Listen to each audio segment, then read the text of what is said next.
guard, they on the mic tonight. News coming in left and right. Move better with the latest fight. Jeans got the inside sight. Champions rise and they fall. Wire to wire, got it all. Every move in every brawl. Tune in for the curtain call. Wrestling talk all night long. Catch the latest match and song. Ring the bell, let's get it on. Every story bright and strong. In the ring they clash and roar. New rivalries and so much more. Titles change and legends lore. What's poppin', y'all? It is your boy, it is Guard E3. And of course, joining me, like every week, it is the greatest co-host of all time, ladies and gentlemen. It is Mo Better. Mo, how you doing, sir? I'm doing great on an amazing Tuesday night for sports. NBA premiere night, start of the regular season. We got a lot of wrestling to talk about. So, yeah, let's get it. I'm hoping for an entertaining back and forth game between Knicks and Celtics, but instead it's looking like Brock Lesnar versus John Cena from SummerSlam of 2014. Absolutely one-sided.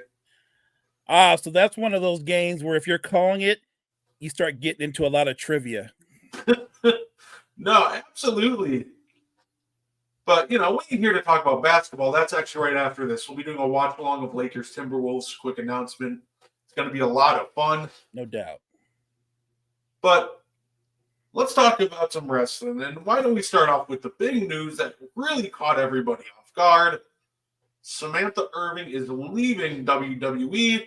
Yeah. It looks like they already found their replacement. Lillian Garcia was back on the show yesterday. I got to ask, Mo, did it catch you off guard at all that Samantha Irving left? No, I thought it was a possibility. Look, it's difficult when your spouse leaves and is employed by a rival. That distance, that probably affected her. That was probably something that she had thought about a long time if he was going to leave. So I'm disappointed as a fan for her to go. I certainly understand why she made that decision.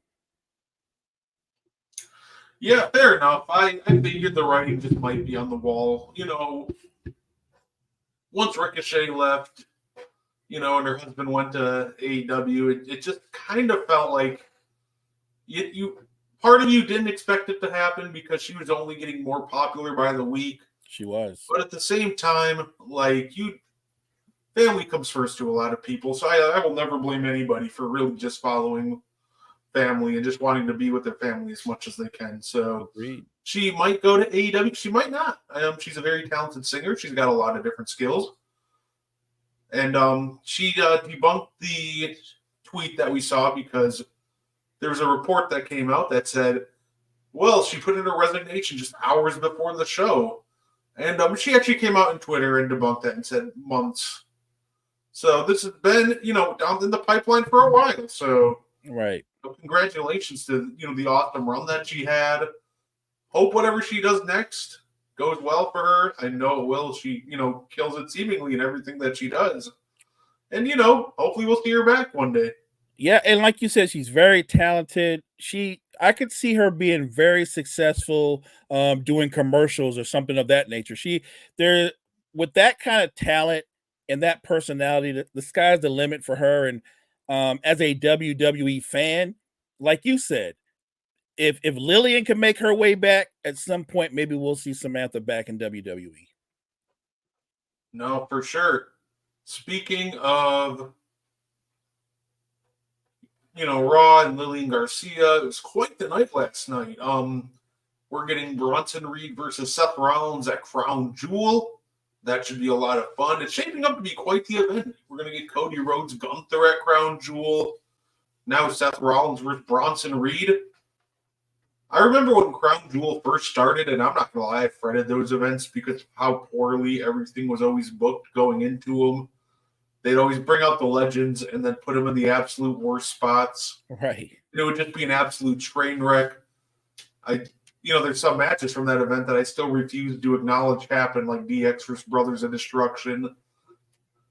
But Yeah, now, block that out. Yeah, but now they've really turned around these Crown Jewel events. Now they're almost an event where you're like, sweet, Crown Jewel's coming on instead of being an absolute chore. So, what do you think about the Crown Jewel coming up and how it's shaping up? I'm excited for it because I'm always about the storytelling. You can have talent, you can have personalities, but if you don't tell a compelling story, you don't really give the fans something to follow along with or to engage with or be invested in. So I think Crown Jewel, the event, is going to be terrific, but I think it's going to go a lot further in terms of storytelling going forward. Yeah, absolutely. And a lot of people have opinions on the new Crown Jewel Championship that will apparently only be defended in Saudi Arabia. But I wonder what your opinions on that new title belt is, Mo. Because I just want to, at least we're getting a great match to kick it off with Cody and Gunther. That's going to be 10 out of 10. Yeah. What do you think about the actual idea of a exclusive Saudi Arabia title? Look, I always want to remind people, look, wrestling is a business. Let's not forget that. And so I don't want to get too caught up in the purity of wrestling. WWE is in the business of growing, being global, and making money. And part of that is garnering new partnerships. And so they've got a partnership with Saudi Arabia. They decided to turn Crown Jewel, make it an opportunity to where that title will be exclusive to that event. I think it's unique. I think it's compelling, and I don't think it's overdoing it because it's not. Again, it's not like a title that you have to defend year round, right? It's strictly related to that event. So I think it's interesting and it's unique. And look, wrestlers, especially the great ones, are always trying to find different ways to elevate their legacy and their resume. This is another way for a wrestler to elevate their resume. No, absolutely. And I will say, moving on to a little bit more of Monday Night Raw, because we had a great segment with The Miz, R-Truth, and the Final Testament. Oh, yeah. So the New Day beat the Authors of Pain to advance in the tag title tournament with some assistance from R-Truth, who took out The Miz. But after that, the New Day left the ring, leaving R-Truth in there alone, and the Final Testament started beating him up. I thought this was a fantastic angle because you had Xavier Woods holding Kofi back to continue to further that feud. But of course, what everybody's talking about, the lights went out. Here comes the Wyatt Six. They take out the Final Testament. It looks like Uncle Howdy was going to attack the Miz, but then Paul Ellering pushes him out of the way to save the Miz, and Paul Ellering eats the mandible claw. How excited are you for the Final Testament and Wyatt Six going forward? And what did you think of that whole segment in general last night? Because I thought it was just fantastic. I enjoyed all of it, but maybe we enjoyed it for different reasons. Because I'm looking forward to the Wyatt Six feuding with the Final Testament, but more importantly, Brett, as a wrestling fan who values great entertainment, I'm looking forward to the Wyatt Six getting rid of the Final Testament so we don't have to see them anymore. No, that's fair, and that is my biggest concern with this feud initially was, oh boy, this means we're going to get an Uncle Howdy Karrion Kross match, doesn't it? And I'm a huge Uncle Howdy fan. I love Bo Dallas. But sometimes watching Karrion Kross wrestle, I'm not a big fan of. I think I get being slow and methodical, but I do think there's a thing that's too slow. And sometimes, when he's trying to be slow and methodical, that man just moves at a glacial speed. And it's not really my cup of tea. Just in general, he's just not my cup of tea, which is ironic because he has everything I normally like in a wrestler, the cool entrance, the dark foreboding background, but he just doesn't connect with me at all. And you make a great point about slow and methodical, right? Because you can be slow and methodical and be entertaining if you've got a charismatic personality or over the top, right? Like the Undertaker for years didn't wow us with speed. He was very methodical and stuff, but he has a great presence about him. He recognizes the moment and he always seems to bond with the audience, right? I think Karrion Kross's biggest flaw in his stint with WWE, I don't think the audience, they're not invested in him. They're not bonded to him. It's funny. Here's a good example. Now, you and I differ on this. I think you like LA Knight.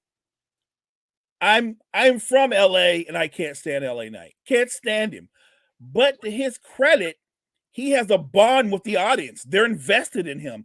I feel like the WWE universe and the audience, they're just not invested in Karrion Kross. Even with this coming feud, where I look at it as it's an opportunity for him to bolster himself up one more time. This is going to be a big feud. And I feel like in the end, the Wyatt Six will come out looking great, but I don't think Karrion Kross will.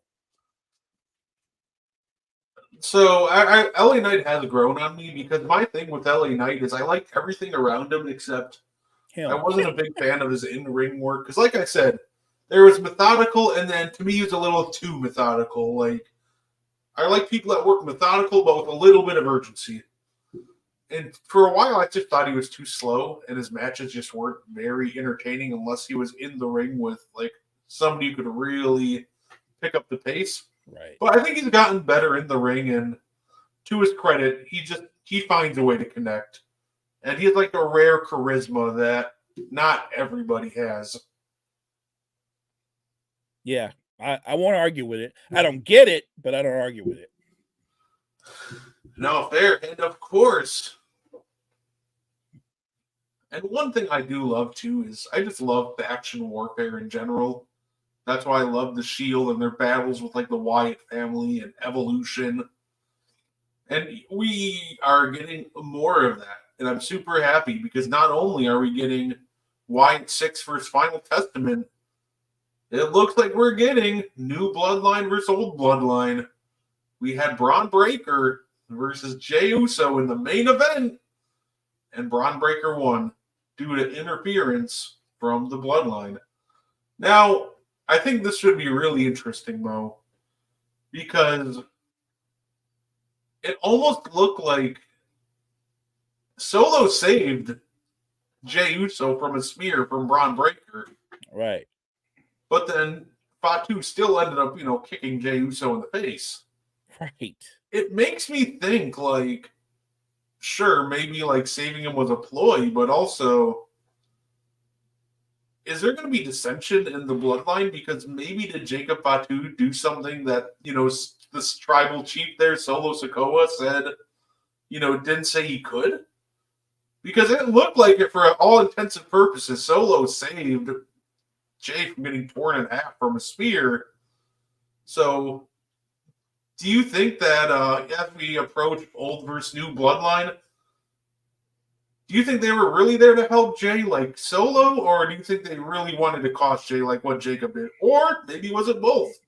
I think they went there with the intentions of helping him and trying to earn his trust back, right? I think that's what they went there with, and it just went wrong. But I don't think there's dissension in the Bloodline. I think Jacob Fatu is loyal to Solo. Now, do I think that as the storyline continues that could develop down the road? Yeah, for sure. Because like you and I can see this a mile away. At some point, Jacob Fatu's going to go his own way. He's going to be like if you told me right now today, it's not going to happen anytime soon. But if you told me right now today, Breaker versus Fatu, I'm here for that match. I'm here for it. I am here. That's almost a main event match. That's how big that is, and that's how talented both those performers are. But I think that right now he's lockstep. He respects his tribal chief. I think that what this did was it pulled Jey back in, not with them. And I'm sure, even though he's upset about losing the belt, I'm sure his natural instinct isn't, I'm going to go roll with Roman. I still think there's going to be a little bit more, there's going to be some more prodding or pushing before Jey is ready to join Roman and his brother. He's still not talking to Jimmy. Yeah, no, absolutely. We saw that on Friday. The dissension really start between, Jey and the new Bloodline. because he straight up told them, and you could tell that Fatu didn't like Jay because of what happened on Friday, telling Solo, why'd you have to bring Jacob in? There's a reason we stayed away from him, and if he keeps staring at me, I'm gonna knock his ass out. Yeah, I was like, are you sure you want to say that to him? That was my thought too. I'm like, it's a really tough fight to pick, but all the credit in the world for you to do that. But yeah, he was there, but he didn't even, bother trying to help his brother or Roman as they got beat down by the new bloodline. So I wonder next time, maybe we'll see him actually run out there and try to help. But I think I agree with you on that. It's going to take a little more. It is, because think of all the things that Roman did to Jay, and then think what Jimmy did. Jimmy literally cost Jay a title.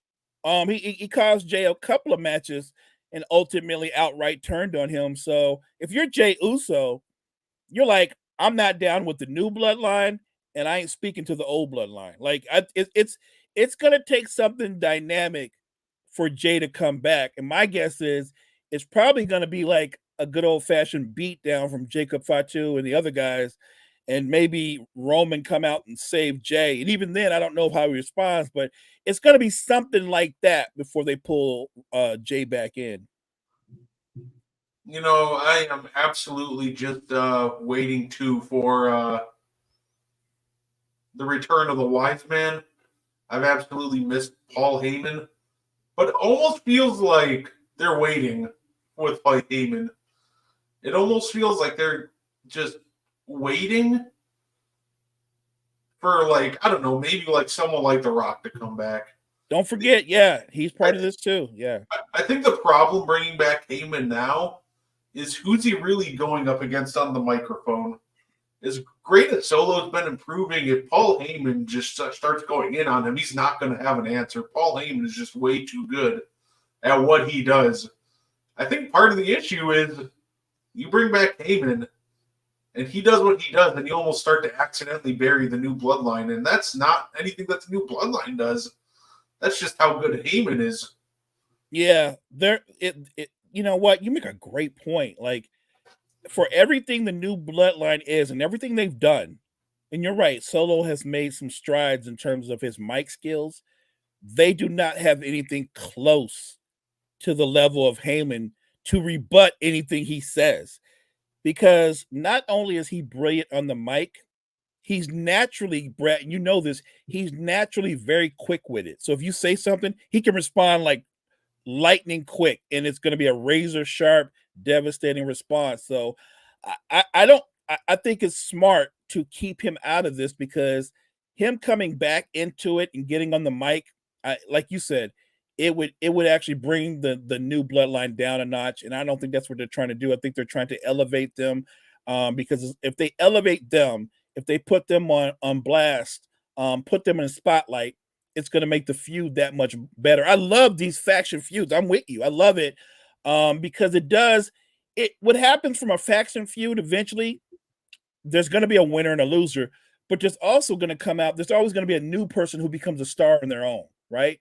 It opens up the gateway for one or two people to become suddenly solo stars. And at some point, I think that will be Jacob Fatu. But yeah, I'm enjoying this process. I really am. And I don't think you bring Heyman back until like a major pay-per-view. No, I agree. I will say I do hope The Rock comes back to join the new bloodline. Or, you know what? Maybe even wait till like the January 6th Netflix episode of Raw, that first episode. Oh, I like that. Bring him back. Maybe The Rock comes out, cost Team Roman at Survivor Series. He finally comes back after a little, because The Rock, if he shows up at Survivor Series, he's probably taking a little break after, and probably not going to reemerge until Netflix Raw. For sure. Maybe The Rock comes out, starts talking smack. You're expecting Roman, and instead he sends out Paul Heyman to go toe-to-toe with The Rock on the mic. Which he can. The last time we saw that was just absolutely brilliant. I like that idea. Them two on the mic. Actually, it's funny because at this stage in both of their careers, Heyman's better on the mic than The Rock. I would argue at his peak in the back when he was younger at the peak of the Attitude Era, Rock was like Jay-Z on the mic. Like he was that good on the mic. But I think Heyman's been great for over 20 years. And unlike Rock, he hasn't taken a break. He's still very much at his peak. I think if they go back and forth, it'll be entertaining, but I would favor Heyman. No, that's absolutely fair. And the thing with The Rock is he almost like a lot of the times he comes out, he says a lot of things that are very like identical to the previous weeks. And I think that was a problem with people. I think that's why a lot of people found the Final Boss just very rejuvenating. Is pre-Final Boss, The Rock would come out, we finally come back to Miami. Right. And then just kind of run a lot of just very similar jokes like every week. So like he kind of almost got stale. And I think what kind of stopped people from, turning on him completely is you didn't see him much. So nostalgia and time kept the heart fond. Right. I think I'd actually agree with that. That Paul Heyman was actually able to completely continue to reinvent himself for longer and just stay at the top of his game. Whereas The Rock, seemingly for a little bit there, he got a little stale on the mic. He came in almost like he phoned it in, went home. But I'll give him all the credit in the world. He found the Final Boss, and it's been absolutely uphill for him since then. Hey, Linda, thanks for tuning in. I'm going to give him a lot of credit for coming up with a new persona, if you will. I love that. Hey, Linda, how's it going? Appreciate you tuning in. Yeah, no, absolutely. But yeah, I'm excited for that. It was funny when I first was thinking about that Paul Heyman return, I was just thinking like, you bring him back against Solo, it would give me vibes of there was an episode of Raw where they were hyping up John Cena versus Roman Reigns for the No Mercy pay-per-view. And I'm like, it would go like that, wouldn't it? It was the first time that we had seen Roman Reigns and John Cena interact on a microphone. And John Cena completely outclassed Roman Reigns, and it was really bad. And I'm like, let's probably not repeat that. But that may have been one of the worst like mic beatdowns I've ever seen. You know what? I'm going to ask you a little impromptu question. What's the worst mic beatdown you've ever seen, Mo? I don't know if it's the worst mic beatdown. I would call it the biggest mic upset, if you will. It was I forget the exact segment, but it was Chris Jericho against The Rock. And I actually thought Jericho got the best of The Rock. And I don't think anybody saw that coming. Jericho was so sharp that night that everything Rock said, he had a quick response to it. And he actually just outdid The Rock on the mic. And I knew Jericho was good on the mic. I didn't know he was that good. No, that's fair. It's rare for somebody to beat The Rock on the mic. The only two guys I can think that probably successfully did that, John Cena in the build-up to their WrestleMania matches. If you didn't know how good Cena was on the mic before then, when he really cut loose and started going against The Rock, and at times, like, John Cena wasn't just beating The Rock. He would dominate The Rock some weeks on the mic. It was at that point where I think a lot of people went, oh, so when you're not preaching hustle, loyalty, respect, and just trying to be completely corny, because that was his big knock at the time, was just being generic. Like, when you really let loose, this is how good you are? I think it was in that time frame that people started to realize just how evolved he was on the mic. And, of course, CM Punk. Oh, another great one. People remember that line sticks with me when they're cutting a promo to the Royal Rumble. Understand, Rock, your arms are just too short to box with God. It was just an absolute banger of a line. And it was another rare instance where The Rock tried his best, but CM Punk, I think, absolutely beat him on the microphone, and it was fun to watch. Yeah, it doesn't happen that often, but look, there are some guys that just have the gift of gab. CM Punk is one of them. Cena obviously is one of them. You know what? We could probably do a show, maybe next week's show, and go top 10 guys on the mic in WWE or wrestling history, if you will, because there are varying styles. And look, he might not be number one, but a guy that was great on the mic, Ric Flair. Ric Flair was great on the mic in a different way. He was great. I think Roddy Piper at the height of his powers, Roddy Piper was great on the mic. No, absolutely. Another guy that's really up there when it comes to mic work, the Macho Man, Jake the Snake in the Snake Pit segments. Oh, Jake is awesome. Jake was you know what?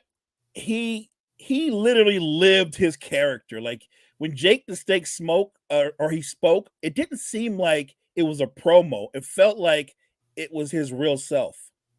I think that's the key. I feel like that's the key, that it seems like a couple like wrestlers are just missing.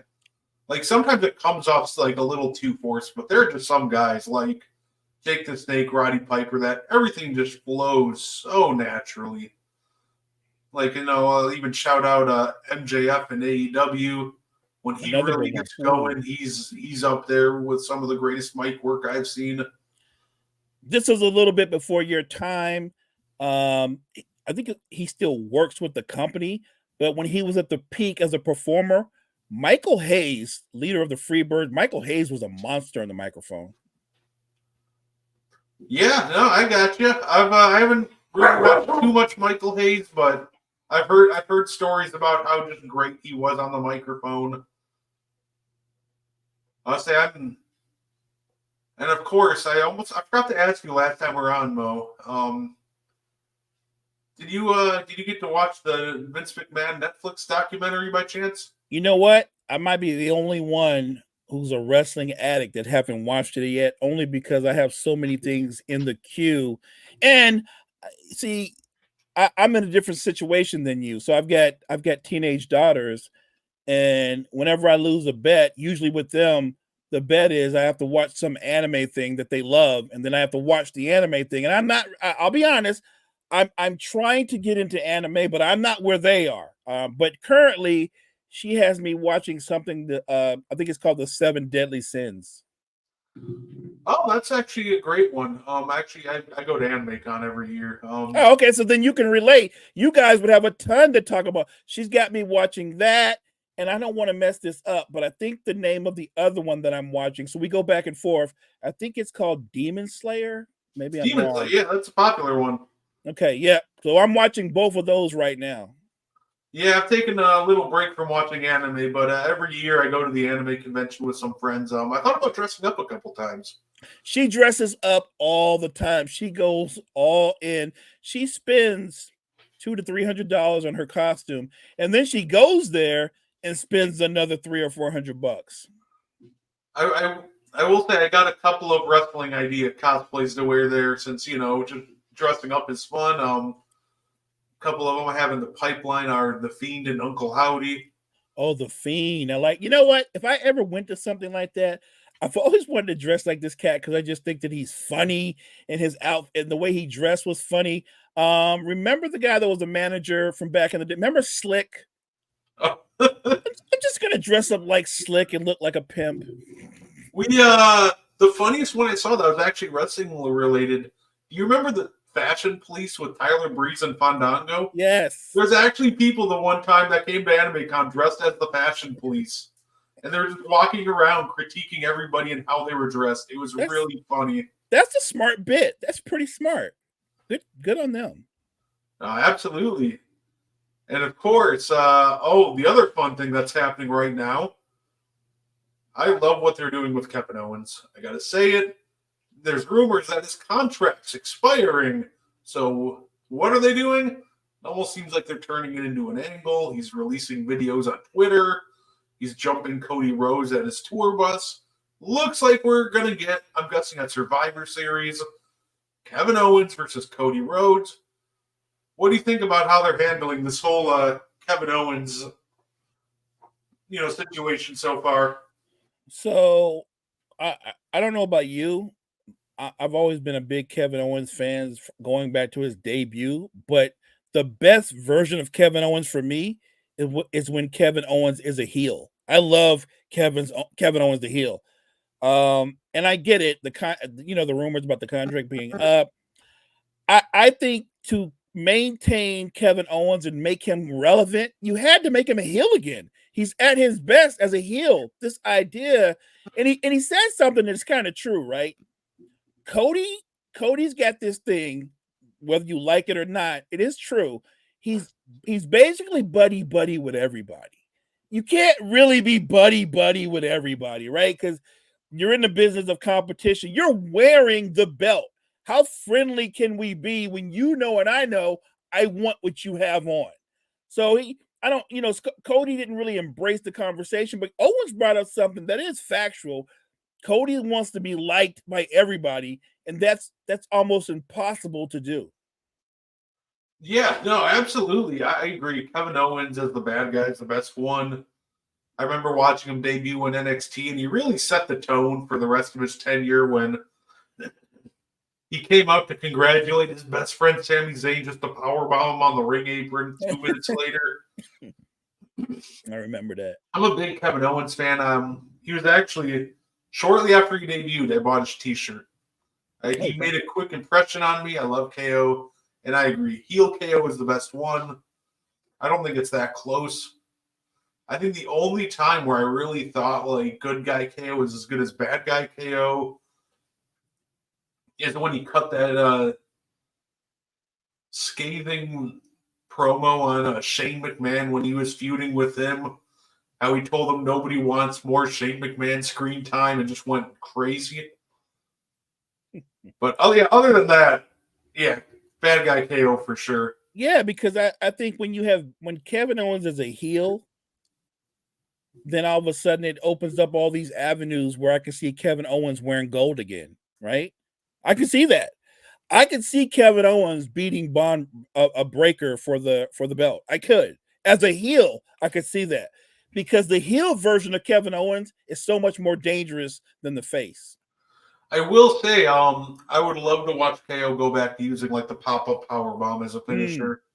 I like this stunner. It's a classic, but I feel like the pop-up powerbomb it was a move unique to Kevin Owens. Agreed. And I feel like it really helped him stand out. I'm not saying he doesn't have to stop using the stunner, but I don't know. Like, for me, I just like it when guys just have creative moves like that are theirs that help them stand out. So I would love to see him start finishing off more guys with the pop-up powerbomb. No, I'm with you. I like to see a competitor that comes along at some point and they don't win all their matches with their finisher. Do you know what I mean? Like, yeah.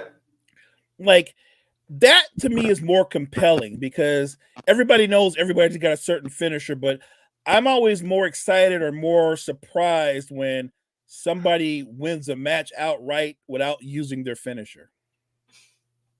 No, that's fair. That's one thing I always enjoyed watching The Undertaker, for example, because the man had like 3 different finishers, sometimes 4. So like most nights it was the tombstone, but then you all of a sudden he'd finish you up with the Hell's Gate. Oh, well, we've also seen him beat people with the triangle choke, the last ride, the choke slam. So overall, I do love it when people just have a multitude of finishers, and yeah, it just makes them feel that much more dangerous and makes it all the more compelling. Agreed. Say that was one of my favorite moments ever watching him use Hell's Gate for the first time because he was wrestling the big guy. He was wrestling Viscera, or Big Daddy V as he was called at the time, and he kept trying to lock in the triangle, but Big Daddy V was too big, so all of a sudden he randomly switched over to Hell's Gate and got him to tap immediately. And I remember them like really selling it as The Undertaker just being able to adapt to every situation. And that, I think that's one of the best things that I loved about Taker, his ability to just adapt and beat any kind of opponent with any kind of move. I love it because it was a submission hold. And I love the sudden finishers like a stunner or a super kick, but the submission holds to me are the deadliest ones because in a long match, when both competitors are spent, you come out of nowhere with that submission hold. And look what Gunther's been doing lately. He's been going to that sleeper over and over. And I love it. I love that he's invested in the sleeper. That's a classic. Yeah, no, absolutely.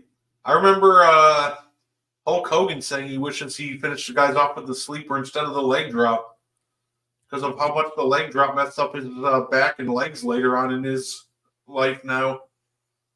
Well, just for the record, I always thought that Hogan's leg drop was one of the worst finishers ever. I mean, let's keep it a buck. A leg drop, I don't care who delivers, it's still just a leg drop. It could be a deadly move if you're somebody that weighs like 400 pounds, because that's not a normal leg drop. And Hogan was a big man, but it was just one of the worst finishers, I think, of all time. No, I agree. Even just getting into wrestling before getting too far, into it. I just remember watching like the leg drop, like that's it, right? Like right. that's right. what I'm hyped up about, right?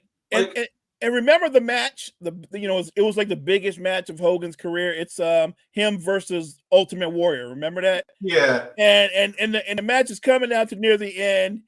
And Hogan bounces off the ropes. He's getting ready to do the leg drop. And the Ultimate Warrior did something that I'd waited years for somebody to do. Literally just roll out the way of the leg drop. Just roll out the way. I'll say, no, because he took forever half the time to set it up because, he had to hit the taunt. Right. Take a second to bounce off the rope. I just love it when guys are just smart. Like just smartly, like, okay, I'm just gonna move. Or another example of that was watching John Cena versus CM Punk in their match at I think it was Money in the Bank 2011, and watching John Cena go for the 5-knuckle shuffle, and CM Punk's response was he just kicked him in the face as soon as he bent down, and I'm just like, now how come nobody thought of that before? Like it is so basic. Like, sometimes you don't need to overthink things. Like, just kick the dude in the face as soon as his face comes close to you. Hey, look, I love the people's elbow as much as the next guy. But because even and Rock was athletic and fast and all that in his prime, but the setup to the people's elbow with all the stuff that comes with it, there it seems like it'd be an obvious reversal to that, right? An obvious counter to the people's elbow. And you saw it a couple times. I think John Cena had a great counter to it. It just really depends. Like I said, I love finishing moves. I love signature moves because we get excited for it. But I just hate when there's a long buildup to either. Because when it's a long buildup, I feel like you shouldn't be able to complete it. You've heard the story of why the people's elbow came into existence, right? It's actually a really funny story. I did not read the story. It is because there's an old competition back in the day to try to make The Undertaker break character because he never would. So in order to try to make The Undertaker break character, The Rock came up with the people's elbow where he would do all this ridiculous stuff before doing the elbow drop. So the most basic move, you just make it so over the top with the goal of making The Undertaker break character. But the issue, obviously, the crowd got really into it, and it just ended up becoming one of his regular moves. But the entire intention of the move was to make Undertaker laugh and try to get him to break. Did it work? No. He is just stone-faced. I think the only times he came close to breaking, from what I remember seeing, is the one time in the ring, he's in the ring with the Godfather. And, you get in the ring with some of your best friends and they're just in a room and you can't help but laughing. Godfather gets the mic and starts going, I know one thing you like, Undertaker. You like your hose. And you just see him immediately put his hand over his mouth, turn that way. And he admits that he had to end the segment short because he was about to break character. So his response was he just punched Godfather in the face. That's funny. Yeah, that was one of my favorite Taker stories of all time. Just in general, he was always a bucket list item of mine to go see. So seeing him in Philly this past year was just a dream come true for me. Yeah, him showing up at the end of the match. That match had everything. But him showing up was awesome. Yeah, I remember because what made it even better is I didn't expect it. Because obviously the rumor the entire time was Stone Cold. The glass is going to break. So, not going to lie, I was in there. I was like, all right, you know what? This is going to be cool. I've never experienced, the glass breaking and Stone Cold coming out before. That's going to be sick. So when The Undertaker came out, I actually flipped out because I'm like, oh, to me, this is even better. I know Stone Cold's the most popular wrestler of all time, but The Undertaker's, my favorite of all time. So I probably just reacted more hardcore for him than I would have for Stone Cold. Yeah, I'm a fan of both. Huge Stone Cold fan. He is the epitome of the Attitude Era. Like, for him to come up with that persona and it fit him to a T. The employee that gets to talk back to the boss, that gets to put his hands on his boss, like, that's probably a lot of employees' dream. They'll never say it out loud, but that's a lot of employees' dream, and he lived it. Yeah, probably a big reason why he connected with the audience so much. Everybody wanted to drop their boss, but couldn't. But you can watch Stone Cold do it every Monday night. Right. I was saying, also, we just had an AEW pay-per-view, Wrestle Dream. And, of course, the big story coming out of that is, now I need to point this out, Bryan Danielson's full-time in-ring career is over. They made sure to enunciate that. You're still going to see Bryan Danielson wrestle occasionally, it sounds like. Possibly. Obviously, he admitted before the match his neck was getting jacked up again. So we'll see if he's able to, continue on after he, gets his neck all fixed again. But his in-ring full-time career is over. He lost the title at the hands of Jon Moxley. And young Wheeler Yuta turned on him. So he got beat down by the entire Blackpool Combat Club. And I thought it was interesting. They did the exact opposite of what they did with Sting. Sting, at the end of his retirement, they made it all happy. It was a great time. Everybody's having a good time. Bryan Danielson's end of his in-ring career, they're like, no, we're just going to kill him. They beat the crap out of him. He got stretchered out of there. The whole building was silent. You had all the young good guys, Hook, Orange Cassidy, Daniel Garcia. They were all outside looking in. Now the entire AEW Raw champion list is all bad guys. But we're able to catch, kind of read up on what happened at Wrestle Dream or catch it. And what do you think about AEW making their entire champion catalog all bad guys? I didn't get to see the pay-per-view, but I did read up on it. Bryan Danielson has had an amazing, long, decorated career. If you think about where he came from before he won any belts in WWE, and then going to AEW and doing everything and accomplishing everything he's done there. Look, he puts his body through hell in some of the matches that he's in. My guess is physically he probably needed to become a part-time wrestler, a part-time performer. I do think it's unique that all of their major belts are being held by heels. That's very unique. As I saw that become a reality, I started thinking, they're all heels. They're not buddies of any kind, but wouldn't it be interesting if they formed their own faction and they all carry belts? Like, I think that would be interesting. I think that could be a mini version of NWO, if you will. Yeah, it's funny because I thought the same thing. And there's a different thing I wanted to take inspiration from about AEW, because I think WCW completely dropped the ball on them. So much. But I think the idea of the New Blood stable was an absolutely great idea, with all the young guys teaming up to try to take down the old guard. And I think you could almost revitalize that a little bit. Just have these young guys band together, all the good guys, try to come in and take out these vets that are standing in the top spot. Because they're not young guys. This is Jon Moxley. He's older. The Young Bucks are older. Even Okada, he's older. So I think that it'd be a lot of fun to just watch all the young guys band together and try to take down the vets, almost like I said, the old New Blood stable from WCW. But if WCW wasn't booking it and ran it into the ground on the first day. I think you're onto something. Like you said, WCW blew that, but AEW could get it right.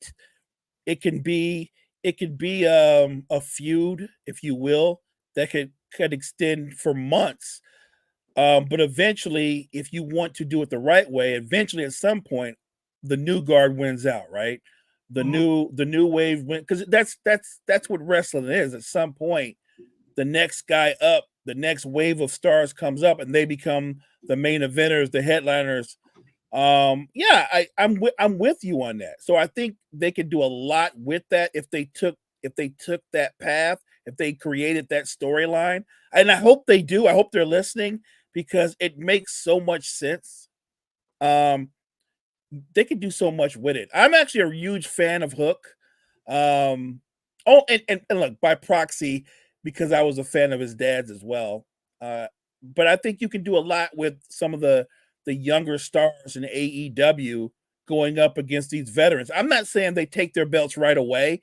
Maybe it's the process, but eventually at a big pay-per-view, you have some turnover and the fans are invested in it. I think it's the smart play. No, absolutely. And it's funny because I saw a lot of people upset with them, like carting Daniel Bryan out on the stretcher in his last, ever match.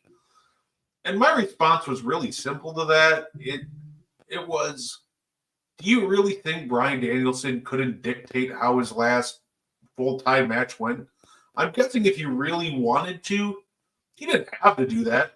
But the thing with Bryan Danielson is he wants to make everybody look good. Right. He wanted to make the Blackpool Combat Club look so dangerous. So honestly, he is like such a selfless dude in that ring. I wouldn't doubt if him getting carted off was his idea. 100%. He did in AEW what I've seen John Cena do so many times I lost count. I think the true measure of a great WWE star or any wrestling star is that you're secure enough in your place that you don't mind putting others over and making them, you know what I mean? And elevating them and making them bigger stars. And I think Bryan Danielson 100% had control over how that went. And he was okay with it because, like you said, he's like, everybody can win. My time is up. But if you take me out this way, it builds you guys up. It makes you more dangerous. It gives you more heat. Yeah, it was funny. I saw somebody saying it was so true. They're like, if WWE and AEW did a crossover pay-per-view, it would be really funny because the entire time backstage it would just be Bryan Danielson and John Cena trying to put everybody over on the Raw at the same time. That's true. The funny part about John Cena is when he puts a younger guy over, he really does. But he does it in a way that's unique because he almost buries you. And if you survive the full John Cena experience, you come out an even bigger star. Like, look at Roman Reigns. That promo I'm talking about, oh my gosh, that whole build-up to No Mercy, John Cena just murdered that man on the microphone. He stood no chance. But he learned, he continued to put in the work, and he ended up becoming an even bigger star. Austin Theory got put in an absolute blender by John. And, he couldn't make it after that. So you see who your real stars are, almost like, can you bounce back from this John Cena experience? Austin Theory is a great example because he has every element to be a superstar, right? He's talented in the ring, good-looking guy, young guy. He has some mic skills, and you're wondering, there was a moment where you thought he's getting ready to be elevated to the main card, main event status. And because he couldn't quite make that turn, he's become a mid-card guy at best. Yeah, and even Solo, say what we want about him, but he's looking like an even bigger, star than he was, last November after Crown Jewel. Like, you can say he looked more dominant, but I think that Solo has done a great job in just adding more personality, getting Yeah. more comfortable. And I think his stock has, risen considerably after his feud with John Cena. No, I agree with you 100%. Look, it's why the point you brought up earlier about dissension in the bloodline. No, I don't think there's any dissension, but I do think when that feud finally comes to a head, when it comes to an ending, there's going to be friction between Solo, who's establishing himself as a single talent, and there's going to be friction with him and Jacob Fatu. There will be. It's you can see that coming, and at some point they're probably going to be in the ring against one another, and I'm here for that match. No, absolutely. And we just got some breaking NBA news. That's going to be fun to talk about as soon as we switch over to And One in about 10 minutes. But did somebody else get another extension? Yep. Oh, of course. But real quick, I just wanted to shout out our good friend Chase. He just had a show this past weekend. Fountain City Pro presented Wayward Son. It seemed like everybody had a great time. Seemed like a heck of a show. Not going to lie, I'm hoping to do a watch along as soon as it becomes available on YouTube. The big selling point of his show, if you watched Meaty Boyz last week, you heard about it. They were crowning the first ever Fountain City Pro Championship. Chase even gave us an exclusive of the belt. That was won by Camaro Jackson. So I wanted to congratulate, Chase on such a fantastic event. He's only getting bigger over there. He wants to bring wrestling, back to Kansas City and make it must see. It seems like he's doing a heck of a job. He hasn't had a boring event yet. You can check out all the previous events on YouTube. So congratulations, Chase. And congratulations, to Camaro Jackson for being the inaugural Fountain City Pro champion. I love that. Like you said, let me just echo that. Congratulations to Camaro Jackson. There's only one first. You are the first. That will go down in history. The first inaugural champion. Congrats to you. All the flowers in the world go out to you. Yeah, and absolutely. And I'm currently in talks of it. Sounds like that we're going to be able to bring Camaro Jackson in, hopefully, for an interview soon, just like we did with Chase last week. That's going to be awesome. I will officially announce it as soon as we get everything set up, but I'm super excited about that. And I'm hoping to do some more Fountain City Pro Meaty Boyz collaborations in the future. Yeah, and for sure. The end goal, we're going to get to an event, we're going to live stream it, and we're going to have a great time. We're going to bring more eyes to Fountain City Pro is the goal. I'm with you. I just like the idea of going to one of their events, live stream it, get to maybe interact with some of their performers before and after their matches. That would be awesome. So yeah, I'm all for it. So before we get up on out of here, Mo, did you have anything you want to add, sir? No, I think we covered everything. We talked about the bloodline and where that story is going. We touched on a little bit about Karen Cross and where that's going to go, obviously, with the Wyatt Six. Like I said, I'm so much invested in storytelling. I really want to see where they're going to go with both of these faction battles, because I think they're only going to get bigger, and the bigger they get, the more invested we, the fans, are get into it. So, great show. Always great chopping it up with you talking about wrestling. Can't wait till next week. Oh, absolutely. And then obviously tune in. I'd say in about 10 minutes we'll be switching over. We'll be doing and one on a Tuesday, rare, but we couldn't miss basketball on the first day. So no doubt. You just gotta give me a little bit to take these little buggers out. So thank you, everybody, for tuning in. And I really hope you all enjoy the rest of your day and tune in to And One in about 10 minutes.